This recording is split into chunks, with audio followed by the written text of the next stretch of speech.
नमस्कार दोस्तों, Byju's exam prep IAS Hindi में आप सभी का स्वागत है। आज हम आपके सामने 20 नवंबर 2022 के समाचार विश्लेषण प्रस्तुत कर रहे हैं, जिसमें द हिंदू समाचार पत्र से संबंधित प्रमुख आलेखों को आधार बनाकर हम चर्चा करेंगे।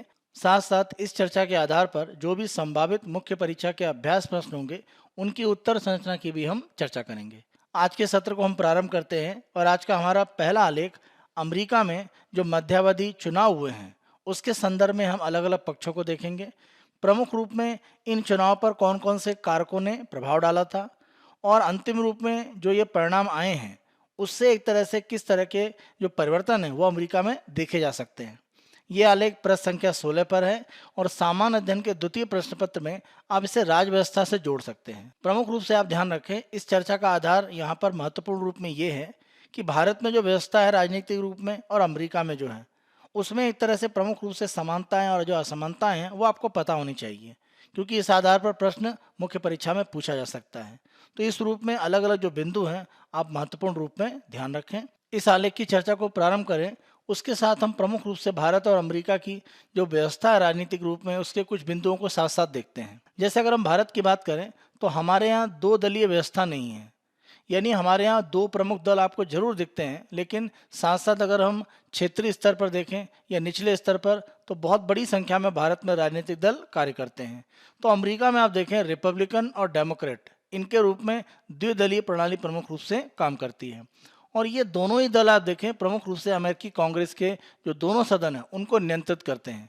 भारत में ऐसी स्थिति नहीं है। इसी के साथ साथ अगर हम देखें तो हमारे यहाँ भी लोकसभा राज्यसभा जैसी स्थिति है और अमेरिकी कांग्रेस में भी अगर हम देखें तो प्रमुख रूप से प्रतिनिधि सभा और सीनेट के रूप में दो सदन वहां पर पाए जाते हैं। भारत में अगर हम देखें तो लोकसभा और राज्यसभा के जो सदस्य होते हैं उनके जो भी कार्यकाल होते हैं उनमें अंतर है। उसी तरह की स्थिति अगर हम देखें तो सीनेट और प्रतिनिधि सभा में भी है।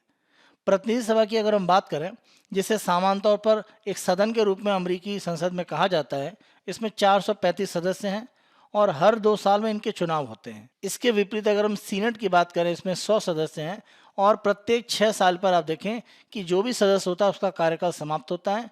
यानी सीनेट के एक जो सदस्य है जिसको सेनेटर कहा जाता है उनका कार्यकाल 6 साल का है। यहाँ पर हमने देखा कि जो हमारी प्रतिनिधि सभा है अमेरिका की संसद में, यानी जिसको हम हाउस ऑफ रिप्रेजेंटेटिव बोलते हैं, वहाँ पर कार्यकाल 2 साल का है।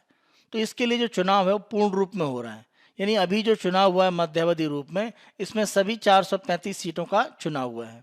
इसके विपरीत अगर हम सीनेट की बात करें तो लगभग 1/3 या 34 सीटों का चुनाव हुआ है। प्रमुख रूप से आप देखेंगे 35 सीटें हैं। एक सीट पर चुनाव की जो स्थितियां हैं वो आगामी दिसंबर में होंगी। तो इस रूप में आप कुल मिलाकर कह सकते हैं कि 35 सीटें जो सीनेट की हैं उस पर चुनाव की स्थितियां बनती हैं। इसी के साथ साथ अमेरिका में अलग अलग जो राज्य हैं वहां पर गवर्नर के चुनाव की स्थितियां भी एक तरह से बन रही हैं। अमेरिका में जो भी एक तरह से मध्यावधि चुनाव हुए हैं अलग अलग दोनों, अगर हम संसद के सदनों की बात करें तो वहां पर प्रमुख रूप से कौन कौन से कारक हैं जिन्होंने सबसे ज़्यादा प्रभाव डाला।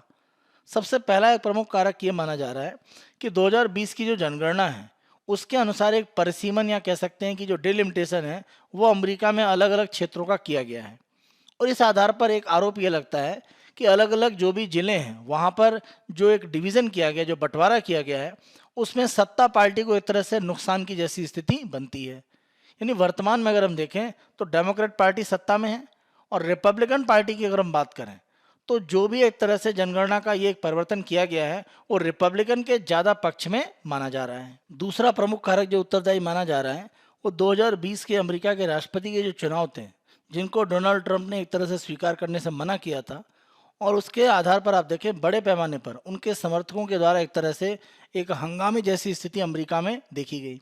खास तौर से जो कैपिटल हिल का क्षेत्र था वहाँ पर उनके समर्थकों के द्वारा नियंत्रण किया गया और जो भी एक तरह से आप कह सकते हैं कि एक अनियंत्रित स्थिति बनी हुई थी राष्ट्रपति चुनाव के परिणाम का जो उन्होंने विरोध किया था, उसको कहीं ना कहीं अमेरिका में लोगों के द्वारा काफ़ी एक गलत रूप में लिया गया। अमेरिका में लोगों के द्वारा डोनाल्ड ट्रंप के समर्थकों की तरफ से ये जो काम किया गया था इसका एक बड़ा विरोध रहा और ये भी एक बड़ा आधार रहा कि मध्यावधि जो चुनाव होते हैं वहाँ पर प्रमुख रूप से अमेरिका में देखा यह जाता है कि जो भी राष्ट्रपति होते हैं सामान्य तौर पर उनके विरोध में एक तरह से मत की स्थितियाँ बनती हैं। इसी के साथ साथ ये भी कहा जा रहा था कि अमेरिकी राष्ट्रपति जो बाइडेन है उनकी जो पॉपुलैरिटी है वो 40% से भी निचले आंकड़े पर जा रही थी। तो इस आधार पर माना यह जा रहा था कि जो रिपब्लिकन पार्टी है वो एक तरह से काफ़ी अच्छा यहाँ पर परफॉर्म करेगी। लेकिन जैसे परिणाम आए हैं वैसी स्थितियां नहीं हैं। तो इस रूप में कहीं ना कहीं ये जो रिपब्लिकन की तरफ से खास तौर से डोनाल्ड ट्रंप के समर्थकों के द्वारा राष्ट्रपति चुनाव के बाद का एक स्थिति बनी हुई थी, उसको कहीं ना कहीं लोगों ने गलत रूप में स्वीकार किया है। और उसी का आधार यह है कि मध्यावधि चुनाव में उतना अच्छा रिपब्लिकन को समर्थन नहीं मिल पाया जितनी उम्मीद की जा रही थी, क्योंकि जो बाइडेन को समर्थन की जो स्थितियां हैं वो बहुत बेहतर नहीं थी। अगला प्रमुख रूप से अगर हम विवाद देखें तो ये गर्भपात के संदर्भ में जो निर्णय की स्थिति है। 1973 में अगर हम देखें तो अमेरिका में रो बनाम वेड का एक फैसला आया। यहाँ पर इस फैसले के माध्यम से महिलाओं को 24 से 28 सप्ताह के अंदर अंदर अगर आप देखें तो गर्भपात कराने की अनुमति थी। यानी अगर ये माना जाए कि भ्रूण गर्भ के बाहर एक तरह से सरवाइव नहीं कर सकता है, जीवित नहीं रह सकता है, वो स्थितियां अभी भी बनी हुई हैं, तो वहां पर एक तरह से गर्भपात करने की अनुमति दी गई। 1973 से गर्भपात को लेकर जो स्थितियां बनाई गई थी उसको एक तरह से अलग कर दिया गया, यानी उस निर्णय को बदल दिया गया। और यहाँ पर यह कहा गया कि अलग अलग राज्य अपने अनुसार निर्धारित करें कि गर्भपात के अधिकार के संदर्भ में स्थितियां क्या होनी चाहिए। महिलाओं को गर्भपात के संदर्भ में क्या अधिकार मिलने चाहिए, उन्हें अपने शरीर के ऊपर किस तरह से अधिकार की स्थितियां होनी चाहिए, उसके संदर्भ में अमेरिका में जो एक तरह से राय है वो काफ़ी विभाजित है। और इस रूप में अगर हम देखें तो डेमोक्रेट को कहीं ना कहीं, क्योंकि डेमोक्रेट को एक तरह से कंजर्वेटिव भी माना जाता है, यानी रूढ़िवादी जो विचार है उनको या परंपरागत जो विचार है उनको काफ़ी हद तक वो समर्थन देते हैं। तो ऐसी स्थितियों में कहीं ना कहीं निर्णय का जो बदलना है वो भी माना जाता है कि डेमोक्रेट को एक समर्थन बढ़ने की स्थितियां बना रहा था। साथ साथ अगर हम आर्थिक स्थिति की बात करें तो अमेरिका में जो आर्थिक स्थितियां इस समय चल रही हैं, केवल अमेरिका ही नहीं, कोविड के बाद आप देखें दुनिया की सभी अर्थव्यवस्थाओं में समस्या है। अमेरिका में पिछले 40 साल की सबसे ज़्यादा महंगाई की स्थिति है। तो ऐसी स्थिति से नियंत्रण के लिए लगातार अमेरिका में फेडरल रिजर्व के द्वारा ब्याज दरें बढ़ाई जा रही हैं। तो आर्थिक जो गतिविधियां हैं वो उतना आसान नहीं है अमेरिका में अब करना। तो ये सारी स्थितियां कहीं ना कहीं अर्थव्यवस्था को अमेरिका की पीछे ले जा रही हैं। बेरोजगारी के आंकड़े काफ़ी ज़्यादा हैं। ये अलग बात है कि बेरोजगारी में गिरावट अभी देखी जा रही है, लेकिन आर्थिक स्थिति अमेरिका की कमज़ोर है और ये भी एक बड़ा कारक माना गया। लेकिन जिस तरह से अमेरिका में जो बाइडेन की तरफ से प्रयास किए जा रहे हैं अर्थव्यवस्था को रिवाइव करने के लिए, उसको कहीं ना कहीं थोड़ा एक समर्थन दिखता है। एक और बड़ा कारण रूस यूक्रेन का विवाद है। यहाँ पर माना गया कि अमेरिका की तरफ से जो समर्थन लगातार यूक्रेन को दिया गया उस पर रिपब्लिकन का विरोध है। लेकिन प्रमुख रूप से आप देखें कि जिस तरह से अमेरिका ने और साथ साथ उसके जो यूरोपीय समर्थक देश हैं उन्होंने रूस को घेरने का प्रयास किया, ये उनकी रणनीतिक रूप में एक विजय जरूर कही जाएगी, क्योंकि इतने लंबे समय से रूस यूक्रेन का विवाद चल रहा है और यूक्रेन एक तरह से अभी भी रूस के आगे टिका हुआ है। तो ये कहीं ना कहीं जो बाइडेन की एक सफलता की स्थिति मानी जा सकती है। तो यहाँ पर जो भी अलग अलग कह सकते हैं कि प्रभाव थे, उन प्रभावों को अगर हम देखें तो उनको कहीं ना कहीं परिणाम के रूप में भी आप देख सकते हैं। जो प्रभाव हमने चर्चा की है, खासतौर से डेमोक्रेट को लाभ की स्थितियां दिखी हैं। रिपब्लिकन की अगर हम बात करें तो रिपब्लिकन की स्थिति भी एक तरह से मजबूत हुई है। जैसे अगर हम प्रतिनिधि सभा की बात करें तो वहां पर रिपब्लिकन को एक तरह से बहुमत मिल गया है। प्रतिनिधि सभा में अगर हम देखें तो 435 सीटें हैं और उसी पर चुनाव हो रहा है और 218 एक तरह से यहाँ पर बहुमत मान लिया जाता है। और उम्मीद की जा रही है कि ये 221 तक स्थिति जा सकती है अगर हम बात करते हैं रिपब्लिकन की। तो ये प्रतिनिधि सभा में उनका बहुमत हो जाएगा, इस तरह की स्थिति लगभग निश्चित हो चुकी है। लेकिन अगर हम यहाँ पर सीनेट की बात करते हैं तो सीनेट में अगर हम देखें तो प्रमुख रूप से जो रिपब्लिकन की जगह पर जो डेमोक्रेट पार्टी हैं उनको एक तरह से स्थिति थोड़ी सी सुधरी है, क्योंकि यहाँ पर उनके पास 50 सेनेटर हो चुके हैं और रिपब्लिकन के पास आप देखें 49 हैं।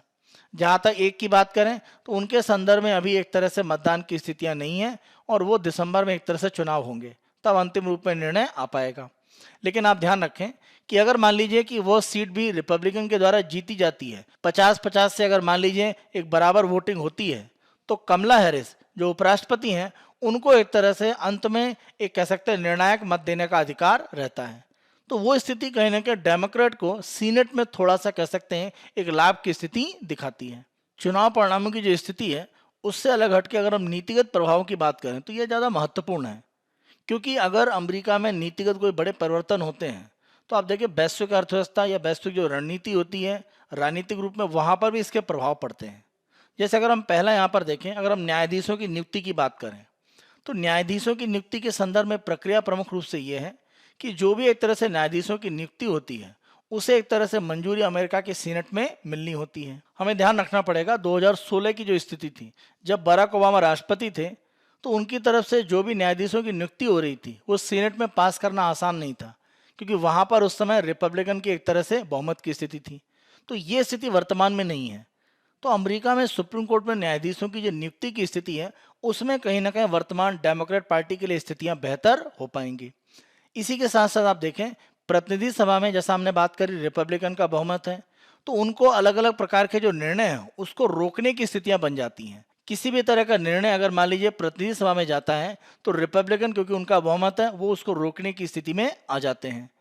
और इसका एक बड़ा लाभ ये भी है कि अलग अलग प्रकार की जो न्यायिक जांच है उसकी स्थिति को कहीं ना कहीं प्रतिनिधि सभा में आगे बढ़ाया जा सकता है, क्योंकि रिपब्लिकन का यहाँ पर बहुमत है। अगर हम अभी हाल फिलहाल की बात करें तो पूर्व राष्ट्रपति डोनाल्ड ट्रंप के फ्लोरिडा का जो आवास था उसकी एक तरह से जांच की गई। तो आप कह सकते हैं कि बदले की कार्रवाई के रूप में माना जा रहा है कि जो बाइडेन के जो बेटे हैं उनके द्वारा जो भी एक तरह से आर्थिक क्रियाएं हैं उस पर एक न्यायिक जांच हो सकती है। तो प्रतिनिधि सभा के माध्यम से इस तरह की जो न्यायिक जांच की प्रक्रिया है वो बढ़ सकती हैं, और इस आधार पर डेमोक्रेट के लिए आने वाले समय में समस्याएं बढ़ सकती हैं। इसी के साथ साथ प्रतिनिधि सभा में अगर रिपब्लिकन का बहुमत हुआ है तो ऐसी स्थिति में गैर कानूनी जो अप्रवासी हैं, खासतौर से अगर हम देखें तो मैक्सिको की सीमा को पार करके बड़े पैमाने पर अवैध रूप में लोग अमेरिका में पहुंचते हैं और वहां पर एक तरह से एक स्थायी रूप में रहने का प्रयास करते हैं। तो इन स्थितियों को एक तरह से रोकने का अमेरिका में प्रयास बढ़ेगा, क्योंकि रिपब्लिकन इस तरह की बातों को आगे बढ़ाने के लिए जाने जाते हैं। तो उनका यह कहना है कि जो बाहरी लोग एक तरह से हैं अवैध रूप में अमेरिका में हैं, ये अमेरिकी लोगों के रोजगार को छीनते हैं। तो ये स्थितियां एक तरह से जो गैर कानूनी अप्रवासी हैं उनके लिए भविष्य में काफी कठोर हो सकती हैं, क्योंकि रिपब्लिकन की प्रतिनिधि सभा में एक तरह से बहुमत की स्थिति बन रही है। साथ साथ आप देखें कोविड-19 के समय में जो भी एक तरह से आप कह सकते हैं कि 2020 के चुनाव के बाद जो बाइडेन जब सत्ता में आए हैं तो 2021 में 2022 में जो निर्णय लिए गए, जैसे स्कूलों को बंद किया गया या वैक्सीन के संदर्भ में जो प्रक्रियाएं रही, उनके संदर्भ में भी एक तरह से प्रतिनिधि सभा में जांच की स्थिति बन सकती है। अमेरिका में 2 वर्ष के समय काल पूरा होने के बाद ही आप देखें कि आने वाले जो बचे हुए 2 साल हैं जो बाइडेन के कार्यकाल में, उसी में उनके अपने राष्ट्रपति के पद के लिए स्थितियां मजबूत करने का उनको काम भी करना पड़ेगा, क्योंकि डोनाल्ड ट्रंप की तरफ से दोबारा राष्ट्रपति चुनाव में भाग लेने की जो घोषणा है वो एक तरह से की गई है। अगर हम इस तथ्य के आधार पर एक तरह से देखें तो रिपब्लिकन की जो प्रतिनिधि सभा में स्थिति मजबूत हुई है, इसका उपयोग वो जो बाइडेन को कहीं ना कहीं एक व्यक्तिगत रूप में अगर आप देखें, जैसे उनके बेटे पर जांच बैठाकर, या उनकी जो नीतियां हैं, खासतौर से अगर हम देखें कि जो उनकी नीति यूक्रेन के संदर्भ में है, उसको लेकर एक तरह से उनको घेरा जा सकता है। आज के दूसरे आलेख को हम देखते हैं, और ये भारत ही नहीं कह सकते हैं वैश्विक स्तर की समस्या है कि जो भी कार्बन उत्सर्जन की स्थितियां हैं उन पर नियंत्रण कैसे पाया जाए। 26वीं जलवायु परिवर्तन की जो बैठक पिछले वर्ष ग्लासगो में हुई थी, वहां पर कुछ निर्णय एक तरह से छोड़ दिए गए थे कि 2022 में लिए जाएंगे, यानी सरमन शेख की बैठक में। लेकिन अभी भी अगर हम देखें तो कोई एक तरह से बड़े आधार पर कोई भी निर्णय ऐसा नहीं हुआ है। ये जरूर है कि भारत के द्वारा लंबे समय के लिए किस तरह से अपने उत्सर्जन को निम्न स्तर पर लाया जाएगा, उसके बारे में एक तरह से जो विकास की रणनीति है वो भारत के द्वारा प्रस्तुत की गई है। तो निम्न उत्सर्जन को लेकर भारत की जो रणनीति है वो कहीं ना कहीं अन्य देशों को भी एक आधार देगी कि वो कार्बन उत्सर्जन की स्थितियों को कमजोर करें। और भारत के द्वारा अपने जो लक्ष्य हैं उनमें भी काफी परिवर्तन किया गया है, जो भारत आगे चलकर प्राप्त करेगा। तो लक्ष्य परिवर्तन में भारत अब बड़े लक्ष्यों की ओर बढ़ रहा है। तो ये कहीं ना कहीं भारत की भविष्य की जो पूरी रणनीति है उसमें कुछ परिवर्तन भी एक तरह से दिखाएगा। आलेख में प्रमुख रूप से यही चर्चा है कि ये रणनीति क्या होगी और किस रूप में इसमें कुछ बाधाएं भी एक तरह से दिख रही हैं। तो यह आलेख पृष्ठ संख्या 16 पर है, और सामान्य अध्ययन के तृतीय प्रश्न पत्र में आप पर्यावरण से इसको जोड़ सकते हैं। तो भारत के द्वारा कार्बन तटस्थता को लेकर कैसी स्थितियों पर काम किया जा रहा है या क्या प्रमुख रूप से प्रयास हो रहे हैं। 2015 का जो पेरिस में जलवायु परिवर्तन सम्मेलन था, वहीं पर अगर हम देखें तो इंटरनेशनल सोलर अलायंस, अंतर्राष्ट्रीय सौर गठबंधन का भारत के द्वारा फ्रांस के साथ मिलकर एक प्रस्ताव लाया गया और यह संगठन अस्तित्व में भी आ गया। इस संगठन के द्वारा वैश्विक स्तर पर सौर ऊर्जा को बढ़ावा देने के लिए बड़े पैमाने पर काम किए जा रहे हैं। पेरिस समझौते में 2015 में निर्णय यह था कि वैश्विक तापमान को 2 डिग्री सेल्सियस की जो लिमिट है उससे आगे बढ़ने से रोकने के लिए हम प्रयास करेंगे और कोशिश करेंगे कि इस सदी के अंत तक हम 1.5 डिग्री का जो लक्ष्य है वहां तक पहुंच पाए, यानी 1.5 डिग्री से ज्यादा पृथ्वी का तापमान न बढ़ पाए। पहले हम 2 डिग्री के लिए प्रमुख रूप से प्रयास करेंगे और कार्बन न्यूट्रल यानी कार्बन उत्सर्जन को शून्य स्थिति में लाना। और इसी एक तरह से लक्ष्य को देखते हुए भारत ने 2070 तक अपने आप को कार्बन न्यूट्रल करने के लिए प्रतिबद्धता व्यक्त की है। तो वैश्विक लक्ष्यों के साथ भारत का जो एक तरह से मिलान है वो स्पष्ट रूप में आपको दिखता है। यहाँ पर प्रमुख रूप से शून्य कार्बन उत्सर्जन के लिए जो रणनीति है वो 2020 तक अलग अलग देशों को देनी थी। ये 2015 के समझौते में कहा गया था, लेकिन कोविड-19 के कारण आप देखें ये समय सीमा बढ़ा दी गई और अब भारत ने अपनी जो रणनीति है वो वर्तमान जो बैठक हो रही है 2022 में उसमें प्रस्तुत कर दी है। पेरिस समझौते पर जो 190 देशों ने हस्ताक्षर किए उनमें से केवल 60 देश हैं जिन्होंने कार्बन न्यूट्रल यानी शून्य कार्बन उत्सर्जन के लिए अपनी जो रणनीति है उसका दस्तावेज प्रस्तुत किया है। अब भारत भी इसमें शामिल हो गया है। कार्बन उत्सर्जन को लेकर स्थितियां भारत में काफी महत्वपूर्ण रूप में आगे बढ़ रही हैं। भारत के उत्सर्जन कम करने की रणनीति के अलग अलग तत्वों की अगर हम बात करें, अलग अलग फैक्टर कौन से हैं, तो प्रमुख रूप से भारत ने यह कहा है कि अगर हम कार्बन तटस्थ बनना चाहते हैं तो हम कोशिश करेंगे परमाणु ऊर्जा को बढ़ाना और साथ साथ हाइड्रोजन का उपयोग एक तरह से बढ़ाना। और ग्रीन हाइड्रोजन, प्रमुख रूप से भारत का यह कहना है कि हम ग्रीन हाइड्रोजन की स्थितियों को बढ़ाएंगे, क्योंकि सामान्य रूप में हाइड्रोजन के उत्पादन में भी कार्बन उत्सर्जन की स्थितियां बनती हैं। तो परमाणु ऊर्जा और हाइड्रोजन ये हमारे लिए कार्बन तटस्थता का प्रमुख रूप से एक आधार माना गया है, जो रणनीति में भारत ने एक तरह से बताया है। उन्होंने अपनी गणना में ये कहा है कि अगर हम 1 गीगाटन कार्बन डाइऑक्साइड उत्सर्जन की बात करते हैं तो इसका मतलब 1 अरब टन कार्बन डाइऑक्साइड का उत्सर्जन है। यहाँ पर प्रमुख रूप से अगर हम देखें तो ग्लोबल कार्बन प्रोजेक्ट की तरफ से जो रिपोर्ट दी गई है उसमें यह कहा गया है कि अगर हम 1.5 डिग्री सेल्सियस तक पृथ्वी के तापमान को रोकना चाहते हैं और 50% संभावनाओं के साथ, तो एक तरह से जो कार्बन का बजट है वो 380 गीगाटन एक तरह से रहेगा। इसका मतलब ये है कि 2022 में जो कार्बन का उत्सर्जन है उसी स्तर पर एक तरह से आप देखें कि उत्सर्जन की जो स्थितियां हैं उनको 9 वर्ष के अंदर अंदर हमें समाप्त करना है। यानी हम केवल 380 गीगाटन कार्बन डाइऑक्साइड का जो उत्सर्जन की स्थितियां हैं उसमें एक तरह से अपने आप को सीमित करें, तब हम 1.5 डिग्री का जो पृथ्वी का तापमान बढ़ने का लक्ष्य है वो प्राप्त कर सकते हैं। मान लीजिए हम इसे 1.7 डिग्री तक करना चाहते हैं, कि हम कहते हैं कि 1.7 डिग्री सेल्सियस तक पृथ्वी का तापमान बढ़ जाए, और अगर हम 50% संभावनाओं पर भी विचार करें तो हमें 730 गीगाटन एक तरह से कार्बन डाइऑक्साइड उत्सर्जन की बात करनी पड़ेगी, और ये 18 वर्ष के लिए एक तरह से रहेगा। यानी इतना कार्बन डाइऑक्साइड का उत्सर्जन 18 वर्ष के अंदर अंदर आपको करना है। और अगर हम कहते हैं कि 2 डिग्री सेल्सियस पर सीमित करना चाहते हैं कि 2 डिग्री सेल्सियस से ज़्यादा ना बढ़े, तो यहाँ पर आंकड़ा आपका 1230 गीगाटन हो जाता है, और ये 30 वर्ष के लिए प्रमुख है कि 30 वर्ष में आपको एक तरह से ये जो कार्बन डाइऑक्साइड का उत्सर्जन है वो करना है। तो आप देखें यहाँ पर जितना छोटा आंकड़ा आप रख रहे हैं उतना ही कम कार्बन उत्सर्जन के लिए आपको लक्ष्य मिल रहा है, उतने ही कम समय के लिए। जैसे जैसे आप लक्ष्य को बढ़ा रहे हैं आपके पास कार्बन उत्सर्जन की स्थितियां तो बढ़ रही हैं, लेकिन समय सीमा भी बढ़ रही है। यानी ज्यादा समय में उत्सर्जन आपको ज्यादा करना है, लेकिन कम समय में उत्सर्जन कम करना है। इन लक्ष्यों के संदर्भ में भारत का यह कहना है कि सभी देशों को बराबर के एक तरह से अधिकार कार्बन उत्सर्जन के संदर्भ में मिलने चाहिए, क्योंकि हम कार्बन उत्सर्जन को शून्य करने की बात अगर हम भारत की बात करें 2070 तक कर रहे हैं, तो हम तब तक कुछ ना कुछ कार्बन उत्सर्जन कर रहे होंगे। यहाँ पर भारत का यह कहना है कि ऐसा ना हो कि कार्बन उत्सर्जन जितना करने की अनुमति मिल रही है वो ज़्यादा विकसित देशों को दी जाए, विकासशील देशों को कम मिले। अगर ऐसा होगा तो विकासशील देशों में विकास की स्थितियाँ प्रभावित होंगी। तो आप ये बात समझिए कि कार्बन उत्सर्जन को शून्य करने की स्थिति में आने से पहले हमें धीरे धीरे उसको घटाना होगा, और ये स्थिति आने में कुछ ना कुछ कार्बन डाइऑक्साइड का उत्सर्जन तो होगा ही। तो भारत ये कह रहा है कि कार्बन उत्सर्जन करने के लिए जो आप अलग अलग देशों को सीमा देंगे आपको बराबर रूप में एक तरह से ध्यान देना पड़ेगा, विकसित देशों को ज्यादा इसका लाभ ना मिले। और आप भारत की रणनीति की बात करें तो हम सभी जानते हैं इलेक्ट्रिक वाहन को लेकर भारत तेजी से प्रयास कर रहा है। उसके द्वारा अलग अलग जगह पर जो भी चार्जिंग पॉइंट है उनकी स्थितियों को बेहतर किया जा रहा है। इलेक्ट्रिक वाहन के संदर्भ में प्रमुख रूप से जो सबसे बड़ी समस्या आती है वो बैटरी के संदर्भ में है, तो इसके उत्पादन की प्रक्रियाओं को सरकार बढ़ावा दे रही है। साथ साथ बैटरी रिप्लेस करना, यानी आपको बार बार चार्ज करने की जरूरत नहीं है, चार्ज वाली बैटरी आप प्राप्त कीजिए, जो डिस्चार्ज हो गई है उसको वापस कीजिए। तो इस तरह का तंत्र भी भारत में बढ़ाया जा रहा है। साथ साथ भारत सरकार के द्वारा फेम योजना के माध्यम से अगर हम देखें तो इलेक्ट्रिक वाहन या जो हाइब्रिड वाहन है उनको बढ़ावा देने की प्रक्रियाएं चल रही हैं। साथ साथ 2025 तक हम पेट्रोल के साथ जो एथेनॉल का मिश्रण है वो जो 10% की स्थिति वर्तमान में है उसको बढ़ाकर 20% करेंगे। और कोशिश ये है कि यात्री परिवहन के साथ साथ जो मालवाहक वाहन है या सार्वजनिक परिवहन में जो गाड़ियां उपयोग हो रही हैं वहां पर जो भी एथेनॉल मिश्रित पेट्रोल है उसके उपयोग को तेजी से बढ़ावा दिया जाए। तो ये कार्बन उत्सर्जन की स्थितियों को कहीं ना कहीं घटाएगा। भारत में 2012 से एक योजना संचालित हो रही है, प्रदर्शन, उपलब्धि और व्यापार। यानी परफॉर्म, अचीव एंड ट्रेड। इसके माध्यम से आप देखिए ऊर्जा दक्षता को बढ़ावा दिया जा रहा है। ऊर्जा दक्षता का मतलब यह है कि ऊर्जा का उपयोग सीमित रूप में करना, ऊर्जा का उपयोग घटाना नहीं, ऊर्जा की जो बर्बादी हो रही है उसको रोकना। जैसे हमने एलईडी एक तरह से बल्ब है उनके उपयोग को तेजी से बढ़ाया है, तो इस आधार पर ऊर्जा की जो खपत है उसमें गिरावट आई है।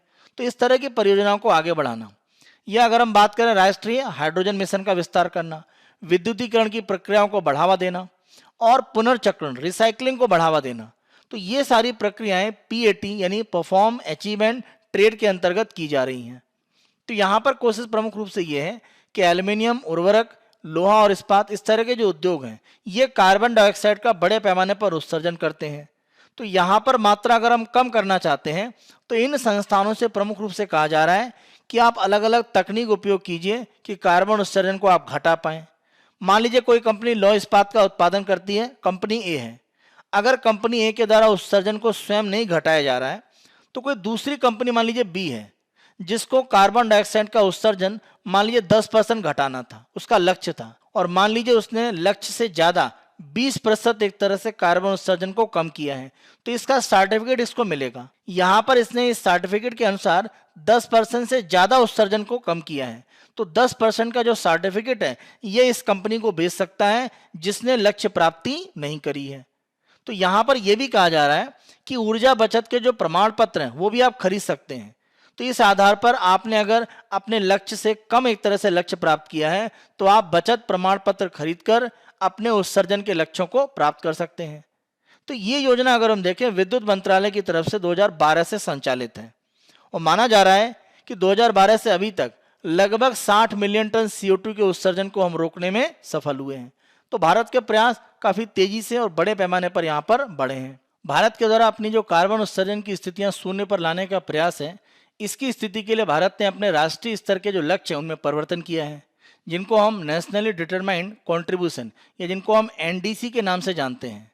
तो राष्ट्रीय स्तर पर यह जो निर्धारित योगदान है इसमें भारत ने अपने लक्ष्य परिवर्तित किए हैं और लक्ष्य परिवर्तन का आधार यह है कि 1.5 डिग्री सेल्सियस तापमान को रखना या 2 डिग्री तक जो रखना, इसके जो लक्ष्य हैं उसमें दीर्घकालिक रूप में काम करने के लिए लक्ष्यों को सरकार के द्वारा परिवर्तित किया गया है। वर्तमान में अगर हम देखें तो हमारा प्रमुख रूप से लक्ष्य ये था कि हम कार्बन उत्सर्जन की जो स्थितियां हैं उसकी जो तीव्रता है उसमें 33 से लेकर 35% गिरावट लाएंगे, और स्तर कौन सा होगा जो 2005 का था उसके अनुसार। लेकिन अब भारत सरकार का ये कहना है यानी 2022 का जो नया लक्ष्य है उसमें भारत ने कहा है कि हम इसको 45% के स्तर तक एक तरह से ले जाएंगे। तो ये एक नया परिवर्तन है। यहाँ पर आप ध्यान रखें भारत ने 2016 तक ये जो उत्सर्जन का लक्ष्य है उसको लगभग 24% प्राप्त कर लिया है, और 2022 के वर्तमान समय में देखें तो ये उत्सर्जन की जो गिरावट है वो 30% के आसपास पहुंच चुकी है। तो हम लक्ष्य के काफी एक तरह से करीब यहाँ पर काम कर रहे हैं। इसी के साथ साथ अगर हम देखें तो हमने ये कहा था कि जीवाश्म ईंधन का जो उपयोग है उसकी स्थितियों को हम एक तरह से कम करेंगे, और हमने ये कहा था कि बिजली उत्पादन में गैर जीवाश्म यानी अगर हम नवीकरणीय ऊर्जा की बात करें, यानी अगर हम सौर ऊर्जा की बात करते हैं, पवन ऊर्जा की बात करते हैं, उसके उपयोग को बढ़ाएंगे। और भारत का ये कहना था कि हमारी कोशिश ये है कि हम अपने ऊर्जा उत्पादन में 40% एक तरह से नवीकरणीय ऊर्जा से प्राप्त करें, और ये लक्ष्य हमें 2030 तक प्राप्त करने थे।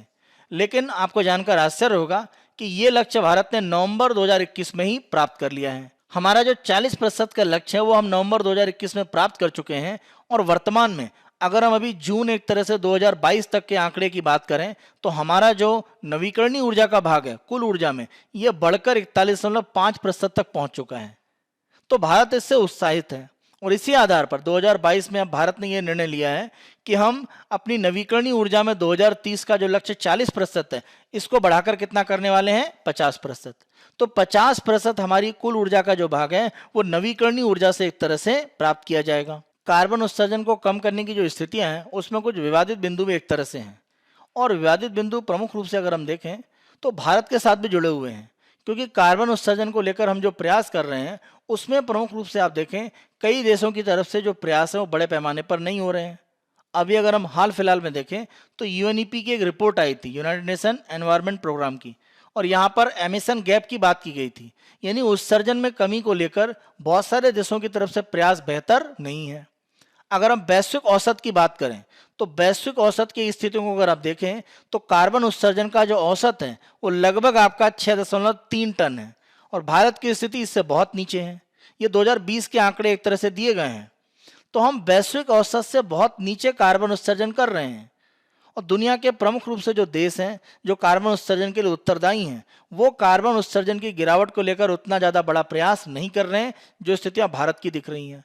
तो इस रूप में कार्बन उत्सर्जन को लेकर केवल एक देश प्रयास करे या कुछ देशों के द्वारा काम किया जाए, इससे जो पृथ्वी का तापमान है उसके नियंत्रण की स्थितियां नहीं बनेंगी और भारत ने इसे काफी स्पष्ट किया है। अगर हम अलग अलग विवादित बिंदुओं की बात करें कार्बन उत्सर्जन को लेकर तो पिछले वर्ष जो कोप 26 की बैठक ग्लासगो में हुई थी वहां पर यह कहा गया था कि हम जो एक तरह से बात कर रहे हैं कार्बन न्यूट्रल होने के लिए उसके संदर्भ में समय रेखा या टाइमलाइन की घोषणा की जाए और कोप 27 को एक कार्यान्वयन वाली सम्मेलन के रूप में बताया गया था। यानी कोप 26 में जो निर्णय नहीं हो पाए थे उनको क्रियान्वयन किया जाएगा कोप 27 की बैठक यानी शर्म एल शेख की बैठक में, लेकिन ऐसा हुआ नहीं। सबसे प्रमुख जो विवाद है वो जलवायु वित्त को लेकर है। यानी अगर मान लीजिए किसी गरीब देश की बात करें जहां पर कोयले से प्रमुख रूप से बिजली को एक तरह से प्राप्त किया जाता है, अब अगर वहां पर आप सौर ऊर्जा को लाना चाहते हैं तो आपको बड़े पैमाने पर वहां पर कुछ निवेश करना पड़ेगा। तो ये निवेश कहां से आएगा, क्योंकि जो गरीब देश है वहां पर निवेश की स्थितियां बेहतर नहीं है। धन को लेकर प्रमुख रूप से जो स्थितियां हैं 2009 में ये कहा गया था कि 100 अरब डॉलर की व्यवस्था की जाएगी, लेकिन अगर हम वर्तमान में 2022 के आंकड़े देखें तो ये जो 100 अरब डॉलर था उसका एक तिहाई यानी लगभग आपका 30 से 35 अरब डॉलर की व्यवस्था हुई है। तो अगर वित्तीय संसाधन आप एक तरह से उपलब्ध नहीं करा पाएंगे तो गरीब और जो विकासशील देश हैं वहां पर तकनीक परिवर्तन करना या वहां पर कार्बन उत्सर्जन की स्थितियों को घटा पाना आसान नहीं होगा। तो ये एक बड़ी समस्या है। भारत की अगर हम बात करें तो भारत भी इस समस्या का कहीं ना कहीं सामना करेगा, क्योंकि एक आंकड़ा यह कहता है कि आने वाले 15 साल में अगर हम आधारभूत ढांचे की बात करें तो हमें 800 अरब डॉलर से ज़्यादा की जरूरत है। तो ये आंकड़ा ये कह रहा है कि 800 अरब डॉलर से ज़्यादा हमें आधारभूत ढांचे में खर्च करना है। तो ये जो खर्च है हम आधारभूत ढांचा बनाना चाहते हैं। मान लीजिए अगर हम ऊर्जा उत्पादन की बात करें तो अगर हम वहां पर नवीकरणीय ऊर्जा में जाना चाहते हैं तो हमें इसके लिए निवेश और तकनीक बेहतर रूप में प्राप्त होनी चाहिए और इसके लिए कहीं ना कहीं आर्थिक संसाधन हमको चाहिए। तो ये आर्थिक संसाधन भारत कहां से प्राप्त करेगा? भारत का यह कहना है कि वैश्विक स्तर पर ताप वृद्धि को रोकने के लिए जो भी आर्थिक संसाधन दिए जा रहे हैं उसमें प्रमुख रूप से आप देखें दो स्थितियां अपनाई जा रही हैं। पहला, एक ऋण के रूप में आपको पैसा दिया जाए और दूसरा प्रमुख रूप से जो आर्थिक सहायता दी जाएगी उसमें कुछ ऐसी शर्तें रखी जा रही हैं जो विकासशील देशों पर आर्थिक बोझ बढ़ाएंगी। तो ये जो दोनों स्थितियां हैं दोनों में विकासशील देशों की आर्थिक स्थिति को नुकसान होगा। तो अगर आप कोई धन देने वाले हैं, कोई निवेश देने वाले हैं, उसमें इस तरह की शर्तें होंगी तो ये विकासशील देशों को मंजूर नहीं है। अगर हम कोप 27 बैठक में देखें तो शर्म एल शेख में ये भी एक बात कही जा रही है कि विकसित देशों को नए प्रकार के लक्ष्यों के साथ आगे आना चाहिए, क्योंकि कार्बन उत्सर्जन में और पृथ्वी के तापमान को बढ़ाने में उनका योगदान बड़े पैमाने पर है। तो ऐसी स्थिति में ये कहा जा रहा है कि नए सामूहिक जो मात्रात्मक लक्ष्य हैं वो विकसित देशों को दिए जाएं और उसकी पूर्ति के लिए उनके द्वारा अरब नहीं खरबों डॉलर का एक तरह से संसाधन कहीं ना कहीं दिए जाएं। तो अब बिलियन में नहीं, अब ट्रिलियन डॉलर एक तरह से इन्वेस्टमेंट की बात की जा रही है, निवेश की बात की जा रही है नए लक्ष्यों की प्राप्ति के लिए विकसित देशों के द्वारा। तो ये जो ऊर्जा का संक्रमण हो रहा है, हम जीवाश्म ईंधन से एक तरह से नवीकरणीय ऊर्जा पर जा रहे हैं, इसको लेकर जो व्यय है वो विकसित देशों को कहीं ना कहीं बढ़ाने की जरूरत है। तो यह भी एक तरह की मांग यहाँ पर की जा रही है। जलवायु परिवर्तन की जो स्थितियां हैं उसके लिए विकसित देश ज्यादा उत्तरदायी हैं। आप देखें औद्योगिक क्रांति की स्थितियों में विकसित देशों ने सबसे ज्यादा लाभ प्राप्त किया है और कार्बन उत्सर्जन को उन्होंने सबसे ज्यादा बढ़ाया है। तो वैश्विक ताप वृद्धि से, जैसे अगर हम छोटे द्वीपीय देशों की बात करें तो जैसे जैसे आर्कटिक और अंटार्कटिका में बर्फ पिघल रही है, समुद्र का जो तल है वो बढ़ रहा है, तो जो द्वीपीय देश है वो संकट में है। इसके लिए विकसित देशों पर एक तरह से जिम्मेदारी ज्यादा है। तो जलवायु परिवर्तन का जो उनको नुकसान हुआ है उसका एक तरह से मुआवजा उनको मिलना चाहिए। इसके संदर्भ में अगर हम देखें तो चर्चा एक तरह से तेजी से आगे बढ़ी है और इसके संदर्भ में एक जो समर्पित कोष है वो बनाने की बात जरूर की जा रही है। इसके संदर्भ में कई वर्षों से चर्चा है, लेकिन इस वर्ष की जो बैठक कोप 27 की है इसमें यूरोपीय संघ ने अभी इसके फंड के संदर्भ में घोषणा का विरोध किया है। उनका ये कहना है कि वर्तमान में अगर हम पिछले 20-25 साल का समय देखें तो कुछ विकासशील देश भी हैं जिन्होंने कार्बन उत्सर्जन में बहुत योगदान दिया है। जैसे अगर हम चीन की बात करें तो केवल विकसित देश नहीं, इस तरह के जो विकासशील देश हैं जिन्होंने पिछले 25-30 साल में ज्यादा योगदान किया है कार्बन उत्सर्जन में, उनको भी एक तरह से इस तरह के मुआवजा देने के लिए शामिल करना चाहिए। यानी चीन से भी धन लिया जाए, केवल विकसित देशों से न लिया जाए, जो ज्यादा योगदान कर रहे हैं उनसे भी धन लेकर जिन देशों को जलवायु परिवर्तन से नुकसान हो रहा है उनको मुआवजा दिया जाए। अगर ऐसी स्थिति आती है तो भारत के लिए भी समस्या हो सकती है। वैसे भारत में कार्बन उत्सर्जन की स्थितियां चीन की तुलना में काफी कम रही हैं, तो हम अभी एक तरह से लक्षित नहीं हैं। लेकिन अगर यह आधार बनता है तो चीन के बाद अगला टारगेट भारत हो सकता है। तो कार्बन उत्सर्जन की स्थितियों को लेकर भारत का स्पष्ट कहना है कि अगर इस तरह से मुआवजा देने के लिए विकसित देश पीछे हटेंगे और जिम्मेदारी नए विकासशील देशों पर डालने का प्रयास करेंगे तो ये पूरी प्रक्रिया को ही एक तरह से कमजोर करेगा। तो विकसित देश अपनी जो जिम्मेदारी है वो लेना नहीं चाहते हैं, और कार्बन उत्सर्जन के लिए भारत की जो भविष्य की रणनीति है उसमें प्रमुख रूप से भारत का यही मानना है कि निवेश और तकनीक को लेकर कहीं ना कहीं या मुआवजे को लेकर विकसित देशों को तेजी से आगे आने की आवश्यकता है। अगर वो आगे नहीं आते हैं तो कार्बन उत्सर्जन के जो लक्ष्य हैं उसमें भारत ही नहीं अन्य देशों को भी एक तरह से समस्याएं हो सकती हैं। आज के अगले आलेख को हम देखते हैं, central scraps export tax on iron और स्टील। भारत के द्वारा लौह अयस्क का बड़े पैमाने पर निर्यात किया जाता है। साथ साथ अगर हम बात करते हैं इस्पात की, स्टील की, तो इसका निर्यात किया जा रहा है। इस निर्यात के ऊपर जो भी एक तरह से निर्यात कर लगाया जा रहा था भारत ने उसको समाप्त कर दिया है। तो यहाँ पर यह कहा जा रहा है कि जो भी एक तरह से अलग अलग भारत में खाने काम करती हैं जहाँ पर लौह अयस्क का उत्पादन किया जा रहा है उनकी तरफ से साथ साथ जो इस्पात उत्पादक हैं उनका कहना था कि उनको घाटा हो रहा है, क्योंकि जो भी विदेशों में वो निर्यात कर रहे हैं वो उतना अच्छे से नहीं कर पा रहे हैं, कारण जो भी निर्यात है उसके ऊपर ये शुल्क लगा हुआ था। तो ये जो टैक्स लगा था एक्सपोर्ट पर, ये सरकार ने एक तरह से हटा दिया है। यहाँ पर भारत सरकार का कहना है कि कुछ विशेष प्रकार के लौह अयस्क का जो निर्यात किया जा रहा है उसमें हमने 50% का शुल्क जो मई में लगाया था उसको हटा रहे हैं। आयरन और के जो कंसंट्रेट एक तरह से निर्यात किए जाते हैं उसमें प्रमुख रूप से सरकार का यह कहना है कि मई में जो टैक्स की रेट 30 से बढ़ाकर 50 कर दी गई थी, सरकार एक तरह से इसको वापस ले रही है। सरकार का यह कहना है कि मई में जो भी एक तरह से कर बढ़ाए गए थे उसका प्रमुख रूप से उद्देश्य ये था कि आप निर्यात की जगह पर घरेलू आपूर्ति सुनिश्चित कीजिए। यानी अगर हम लौह अयस्क की बात करें तो भारत में लोहे के उत्पादन को लेकर, इस्पात के उत्पादन को लेकर जो आपूर्ति है उसमें एक तरह से संकट आ रहा था। तो सरकार ये चाह रही थी कि निर्यात की जगह पर आप आयरन ओर को, लौह अयस्क को जो भारत की खदानों से निकाला जा रहा है वो भारत में घरेलू रूप से एक तरह से उसे आपूर्ति करें, क्योंकि इससे हो ये रहा था कि भारत में इस्पात उत्पादन की जो स्थितियां हैं उसमें समस्या आ रही थी और उसके मूल्यों में वृद्धि हो रही थी। तो भारत में इस्पात का जो मूल्य है वो जब बढ़ रहा था तो उसको रोकने के लिए सरकार का प्रयास ये था कि लौह अयस्क भारत के जो इस्पात उत्पादक हैं उनको सस्ता प्राप्त हो। अगर सस्ता मिलेगा तो वो लोहे के दाम या इस्पात के दाम ज्यादा नहीं बढ़ाएंगे। यहाँ पर प्रमुख रूप से माना जा रहा है कि सरकार के द्वारा ये जो टैक्स में कमी की जा रही है इसका बड़े पैमाने पर लाभ होगा या नहीं होगा ये समय पर निर्भर करेगा, क्योंकि चीन इसका प्रमुख रूप से बाजार है और वहां पर कह सकते हैं उतनी अधिक मांग अभी नहीं है। आंकड़ा ये कह रहा है कि अक्टूबर में जो भी लौह अयस्क का निर्यात किया जा रहा था वो स्थिति लगभग शून्य स्तर तक चली गई थी, क्योंकि आप ध्यान रखें जो भी निम्न स्तर का लौह अयस्क निकाला जाता है भारत में वो ज्यादातर विदेशी बाजारों में ही बेचा जाता है। भारत में जो भी इस्पात के उत्पादक हैं वो उच्च श्रेणी का, यानी जो अच्छी गुणवत्ता का लौह अयस्क होता है उसका उपयोग करते हैं। तो जिसकी गुणवत्ता कम है, जो भारत में उत्पादित हो रहा है, वो ज्यादातर निर्यात किया जाता है। तो उस निर्यात को कहीं ना कहीं एक तरह से प्रभावित किया गया। तो सरकार ने टैक्स को हटाकर या टैक्सों में कुछ कमी करके इस स्थिति को बदलने का एक प्रयास किया है। यहाँ पर प्रमुख रूप से भारत के द्वारा जो भी एक तरह से कर हटाया गया है इसके दोनों तरफ से लाभ हैं।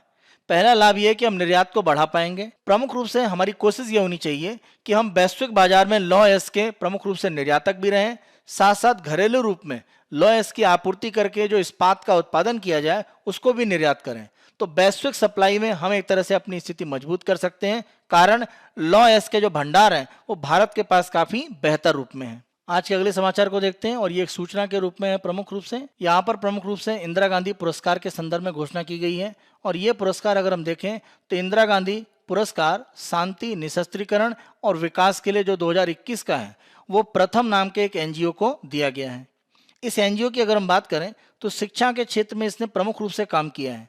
1995 में मुंबई में इसको स्थापित किया गया था और इसके द्वारा अगर हम देखें तो समुदाय के आधार पर यानी कम्युनिटी बेस्ड बालवाड़ी या प्री स्कूल स्थापित किए गए हैं और अलग अलग स्तर पर जो बच्चे हैं उनके ग्रेड के अनुसार पाठ्यक्रम में जो बच्चे पीछे रह जाते हैं उनके लिए आप कहें कि उपचारात्मक जो शिक्षा है वो प्रमुख रूप से प्रथम के द्वारा जो भी मलिन बस्तियां हैं, जो हमारी झुग्गी झोपड़ियां, वहां पर उपलब्ध कराई जाती हैं। प्रथम अपने प्रयासों के माध्यम से भारत में 10 लाख बच्चों तक शिक्षा पहुंचा रहा है और सरकार के साथ भागीदारी करके वार्षिक रूप में 50 लाख बच्चों तक शिक्षा के जो अलग अलग प्रकार हैं, जहां पर बच्चों को समस्याएं हैं, या अगर हम प्री स्कूल की बात करें जिसको बालवाड़ी नाम दिया गया है, उस तरह की स्थितियां एक तरह से बच्चों को उपलब्ध कराई जा रही हैं। इसी के साथ साथ अगर हम प्रथम की बात करें तो ये संस्था अपने एक सर्वेक्षण के लिए भी जानी जाती है और ये सर्वेक्षण प्रमुख रूप से अगर हम देखें तो इसके सबसे महत्वपूर्ण कार्य के रूप में जाना जाता है, जिसको हम शिक्षा की वार्षिक स्थिति रिपोर्ट कहते हैं, यानी annual state of education report, ASER।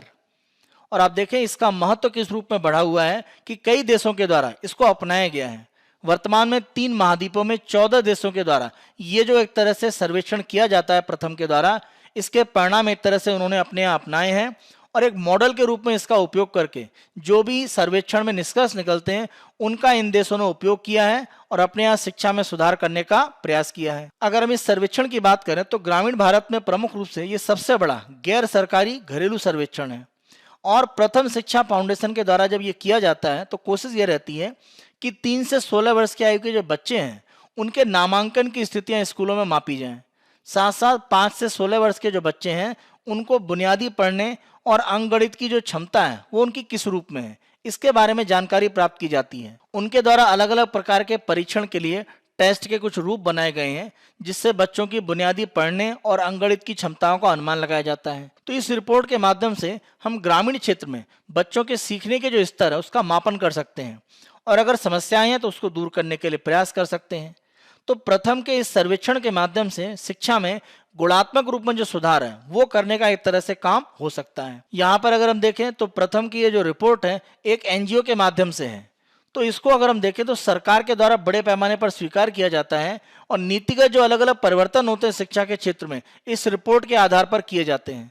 तो प्रथम का प्रमुख रूप से आप देखें ये एक बड़ा योगदान है भारत में शिक्षा के क्षेत्र में। यहाँ पर प्रमुख रूप से इस सर्वेक्षण के माध्यम से जो चिंताएं एक तरह से सामने आती हैं शिक्षा के क्षेत्र में, उसको एक तरह से हल करने के लिए 2007 में प्रथम ने एक रीड इंडिया कार्यक्रम शुरू किया। रीड इंडिया कार्यक्रम के माध्यम से प्रथम के द्वारा बच्चों में बुनियादी रूप में पढ़ने की जो स्थिति है वो मजबूत की जाती है और साथ साथ अंकगणित की जो समझ है उसको मजबूत करने का प्रयास किया जाता है। जहां तक हम इंदिरा गांधी शांति निशस्त्रीकरण और विकास पुरस्कार की बात करें तो यह 1986 में एक तरह से प्रारंभ किया गया था और प्रमुख रूप से इंदिरा गांधी मेमोरियल ट्रस्ट के द्वारा इसको दिया जाता है। इस पुरस्कार में 25 लाख रुपए की धनराशि दी जाती है और आप ध्यान रखें कि एकल व्यक्ति या संगठन दोनों में से किसी को भी एक तरह से इसमें दिया जा सकता है। आज के अगले 2 समाचार हम देखें तो प्रमुख रूप से सूचना के रूप में है। यहाँ पर अरुणाचल प्रदेश में पहला कह सकते हैं ग्रीनफील्ड एयरपोर्ट, इसका उद्घाटन किया गया है प्रधानमंत्री जी के द्वारा और ये होलोंगी में है अरुणाचल प्रदेश में और अरुणाचल प्रदेश की जो राजधानी है ईटानगर वहां से केवल 15 किलोमीटर है। माना जा रहा है कि इस हवाई अड्डे के निर्माण से भारत के अलग अलग राज्यों में अरुणाचल प्रदेश से जो व्यापारिक उड़ान है वो प्रारंभ होगी। तो यह अरुणाचल प्रदेश के विकास में, चाहे हम पर्यटन की बात करें या अन्य क्षेत्रों की बात करें, उसमें तेजी से सुधार लाएगा। साथ साथ उत्तरी पूर्वी राज्यों में कनेक्टिविटी को लेकर जो समस्याएं हैं उसको दूर करने में भी होलोंगी का ये जो एयरपोर्ट है वो काफी मदद करेगा। अरुणाचल प्रदेश की जो सामरिक स्थिति है उसके अनुसार भी इस एयरपोर्ट का निर्माण काफी महत्वपूर्ण है। यहाँ पर आप ध्यान रखें ग्रीनफील्ड एयरपोर्ट का मतलब ये होता है कि यहाँ पर इस एयरपोर्ट का जो निर्माण है बिल्कुल नवीन रूप में किया गया है। जब हम बात करते हैं ब्राउन फील्ड, तो ब्राउन फील्ड का मतलब ये होता है कि पहले से मान लीजिए उस जगह पर कोई एक एयरपोर्ट छोटा रहा हो या मान लीजिए हवाई पट्टी रहा हो, उसको विकसित करके एयरपोर्ट बनाया गया तो उसको हम ब्राउन फील्ड कह सकते हैं। आज के अंतिम समाचार को हम देखते हैं। वर्तमान में आप सभी जानते हैं कि भारत में NMFT की बैठक एक तरह से चल रही है, यानी नो मनी फॉर टेरर। तो आतंकवादी गतिविधियों के लिए वित्तीय संसाधन एक तरह से उपलब्ध न हो पाए, इसके लिए प्रमुख रूप से अलग अलग देशों के द्वारा जो प्रयास किए जा रहे हैं उसी दिशा में आप देखें NMFT के द्वारा काम किया जाता है। इसी कॉन्फ्रेंस में भाग लेते हुए गृह मंत्री के द्वारा यह कहा गया है कि NMFT का एक स्थायी सचिवालय होना चाहिए किसी भी देश में। अगर ऐसा हो पाएगा तो जो भी आतंकवाद को वित्त पोषण की स्थितियां हैं उसको रोकने का एक तरह से प्रयास और मजबूत हो सकता है। अगर हम NMFT की बात करें 2018 में फ्रांस सरकार के प्रयासों से इसको शुरू किया गया और इसकी पहली बैठक अगर हम 2018 में देखें तो पेरिस में आयोजित की गई थी और 2019 में इसकी जो दूसरी बैठक है उसको एक तरह से आयोजित किया गया था मेलबोर्न में। तो आप कह सकते हैं भारत में एनएमएफटी की ये एक तरह से तीसरी बैठक आयोजित की जा रही है। भारत का यह कहना है कि केवल आतंकवादी संगठन ही नहीं, जो भी एक तरह से सीमा पर आतंकवाद है उसके खिलाफ भी एक तरह से प्रयास बढ़ने चाहिए, क्योंकि 18-19 की जो बैठक थी उसमें प्रमुख रूप से उसी को लक्षित किया गया था। तो स्थायी अगर सचिवालय होगा तो शायद जो आतंकवाद का वित्त पोषण है उसके लिए बड़े पैमाने पर प्रयास बढ़ सकते हैं। वैसे वर्तमान में आप ध्यान रखें, FATF financial action task force, इसके द्वारा प्रमुख रूप से आतंकवाद के वित्त पोषण के लिए एक तरह से रोकने के लिए प्रयास किया जाता है। FATF को 1989 में स्थापित किया गया था। उद्देश्य यही था प्रारंभ में कि प्रमुख रूप से अवैध धन के हस्तांतरण को रोका जाए, लेकिन बाद में इसमें आतंकवाद के वित्त पोषण को भी शामिल कर दिया गया। FATF का जो मुख्यालय है वो फ्रांस की राजधानी पेरिस में है। 1989 में FATF को शुरू करने के लिए G7 के द्वारा प्रमुख रूप से पहल प्रारंभ की गई थी। वर्तमान में इसमें 39 एक तरह से सदस्य हैं, जिसमें 37 देश हैं और 2 संगठन हैं। एक तो यूरोपीय संघ है, साथ साथ अगर हम देखें तो गल्फ कोऑपरेशन काउंसिल। तो ये संगठन प्रमुख रूप से आतंकवाद के वित्त पोषण के लिए अभी काम करता है। एनएमएफटी की बात करें तो यह मंत्री स्तरीय बैठक की स्थिति यहाँ पर बनती है, तो इसीलिए दोनों में विरोधाभास न हो पाए, इसके लिए कुछ देशों के द्वारा यहाँ पर भारत का ये जो प्रस्ताव है उसके बारे में अभी थोड़ी सी एक तरह से चिंता व्यक्त की गई है, क्योंकि इस बैठक में इस तरह के सचिवालय के संदर्भ में बात होगी, ये एक तरह से प्रमुख रूप से एजेंडे में शामिल नहीं थी। तो भारत का ये प्रस्ताव है, हो सकता है आगे चलकर इसकी स्थितियों को स्थायी सचिवालय में डाला जाए। आज की चर्चा के आधार पर मुख्य परीक्षा के अभ्यास प्रश्नों को देखते हैं। पहला प्रश्न, भारत और अमेरिका के लोकतांत्रिक व्यवस्था में प्रमुख अंतरों को स्पष्ट करें। 10 अंकों का प्रश्न है और 150 शब्दों के अंदर आपको इसका उत्तर लिखना है। उत्तर संरचना देखते हैं। भारत दुनिया का सबसे बड़ा लोकतंत्र है, जबकि संयुक्त राज्य अमेरिका सबसे पुराना लोकतंत्र, और दोनों में लोकतांत्रिक गणराज्य की जो स्थितियां हैं तो काम करने के कुछ अंतर हैं। इसको आप प्रमुख रूप से भूमिका में लिख सकते हैं। मुख्य भाग जो अंतर में आपको लिखना है उसमें आप किन आधारों पर लिख सकते हैं, जैसे राजनीतिक दल, संसदीय तंत्र, राज्य के प्रमुख, सरकार की संसद में बहुमत की स्थिति, शक्तियों का पृथक्करण, कई अलग अलग आधार हैं जिन पर एक तरह से आप अलग अलग बिंदु बनाकर अंतर लिख सकते हैं। निष्कर्ष में आप बताएंगे भारत और अमेरिका की सरकारों के बीच में बुनियादी अंतर प्रमुख रूप से ये है कि भारत सरकार एक संसदीय मॉडल है, जबकि संयुक्त राज्य अमेरिका में आप देखें राष्ट्रपति प्रणाली प्रमुख रूप से काम करती है। इस तरह का एक जो सामान्य अंतर है वो बताकर आप निष्कर्ष अपना पूरा कर सकते हैं। आज के मुख्य परीक्षा के दूसरे प्रश्न को देखते हैं। कार्बन उत्सर्जन के संदर्भ में भारत की भविष्य की रणनीति की चर्चा करें। 15 अंकों का प्रश्न, 250 शब्दों के अंदर आपको इसका उत्तर लिखना है। उत्तर संरचना हम देखते हैं। कार्बन उत्सर्जन के संदर्भ में भारत की भविष्य की रणनीति की चर्चा करें। प्रमुख रूप से आप लक्ष्यों के संदर्भ में बता सकते हैं कि भारत ने अपने लक्ष्यों को एक तरह से बढ़ाया, ये बात आप बता दें भूमिका में। कार्बन उत्सर्जन के लक्ष्यों के संदर्भ में भारत ने जो नए परिवर्तन किए हैं, भारत में जो स्थितियां हैं वो आप बताएं, और लक्ष्य प्राप्ति के लिए हम किस तरह से प्रयास कर रहे हैं वो भी आपको प्रमुख रूप से बताना है। जैसे हम सौर ऊर्जा की बात करें, इलेक्ट्रिक वाहन की बात करें, बैटरी उत्पादन की बात करें, ग्रीन हाइड्रोजन को बढ़ाने के लिए, या जो हमने नई रणनीति लाई है उसमें हमने परमाणु ऊर्जा और हाइड्रोजन के उत्पादन को ऊर्जा के बड़े साधन के रूप में बढ़ाने की बात की गई है। साथ साथ वित्तीय संसाधन प्राप्त करना, जो भी एक तरह से संसाधन या तकनीक की स्थिति है वो विकसित देशों से आसानी से मिल पाए, या 2009 का जो कोष है उसको सही रूप में यानी $100 अरब का पूरा कोष बनाया जाए, जिससे एक तरह से जो हमारा नवीकरणीय ऊर्जा या जो तकनीक है वो सभी देशों तक पहुंच पाए। तो मुख्य भूमिका में ये अलग अलग बिंदु आपको बताने हैं जो रणनीति के संदर्भ में भारत की चिंताओं के साथ शामिल हैं। निष्कर्ष में आप बता सकते हैं कि लक्ष्य प्राप्ति में आर्थिक संसाधन प्रमुख बाधा है। जैसा मैंने पहले भी चर्चा किया था कि आप अभ्यर्थी जो भी मुख्य परीक्षा के प्रश्न आपको दिए जाते हैं उनकी उत्तर संरचना दी जाती है, आप उत्तर लिखने का प्रयास करें, क्योंकि मुख्य परीक्षा के लिए उत्तर लेखन को जितनी जल्दी आप शुरू करेंगे आपको उतना ही लाभ होगा। कमेंट बॉक्स में अपने मुख्य परीक्षा के उत्तर लिखकर आप तुलनात्मक रूप में अलग अलग अभ्यर्थियों के जो उत्तर है उनको देखकर अपनी कमियां या आपने जो बेहतर उत्तर लिखा है वो पता लगा सकते हैं। यह हमारा 20 नवंबर 2022 का समाचार विश्लेषण है। आने वाले दिनों में अन्य दिनों के समाचार विश्लेषण हम आपको इसी तरह से उपलब्ध कराते रहेंगे। बायजूस एग्जाम पर IAS हिंदी को आप बहुत अधिक पसंद कर रहे हैं। अधिक से अधिक संख्या में लाइक करें, शेयर करें, और अभी तक अगर आपने हमारे YouTube चैनल को सब्सक्राइब नहीं करा है तो हमारे YouTube चैनल को आज ही सब्सक्राइब करें। धन्यवाद।